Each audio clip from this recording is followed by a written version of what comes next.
Donald Trump is so out of touch with reality that Professor Justin Frank, professor of psychiatry at George Washington University, is calling him psychotic.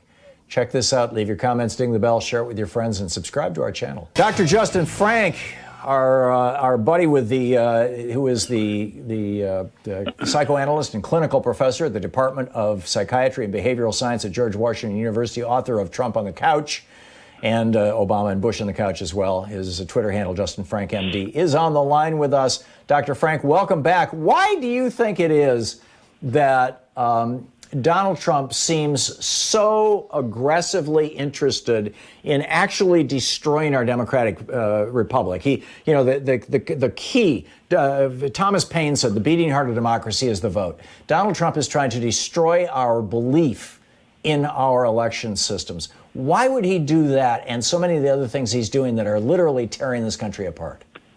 Well, it depends. Hi, Tom. It depends on how deep you want to go. So I'm not sure how to answer that question since I'm a psychoanalyst, and it might not make sense. Oh, we've got about 4 minutes or 5 minutes, so whatever you can do in that. No problem. If we have 4 minutes, God, that's like a whole analysis. Here's the thing.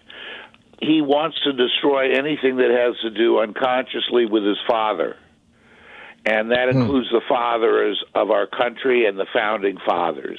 He wants to destroy our republic because he wants to destroy ever having to rely on the past. He really hates a lot of things in his childhood. The second thing is he wants to destroy our belief systems. The reason he lies is because he was lied to as a little boy when his parents told him they loved him. So for the rest of his life, he's been lying to everybody else. He was first lying in order to build his career, in order to improve his self-esteem when he had reading problems, and then later in life, now as president, he's actually lying to save himself. The third thing is that the reason he wants to destroy our voting system is that he needs to be able to continue to project, which means he needs to continue to disavow who he is. And the only way he can do that is by breaking down things that are basic essentials of our democracy. And by that, for instance, he said on a tweet this morning, whatever day this is, Monday, the 3rd of August, in all caps, and it said something like, fake news is the enemy of the people. And that was a double projection in all caps, because he is the fake news. He makes everything up, including recently about the coronavirus, also about the violence in Portland. Also, I mean, he's been making things up his whole presidency about those big groups of people coming up from the South to the fence and all that. But the second thing is he's projecting the fact that it's the enemy of the people, that fake news is the enemy of the people. He's actually, therefore, telling the truth about himself. He, Donald Trump, who is fake news, is also the enemy of the people because he is undermining American democracy.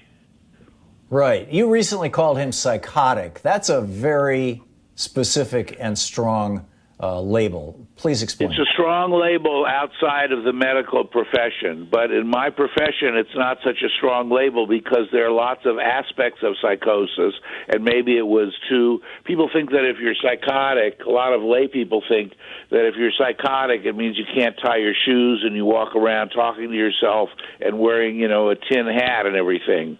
That's just not true.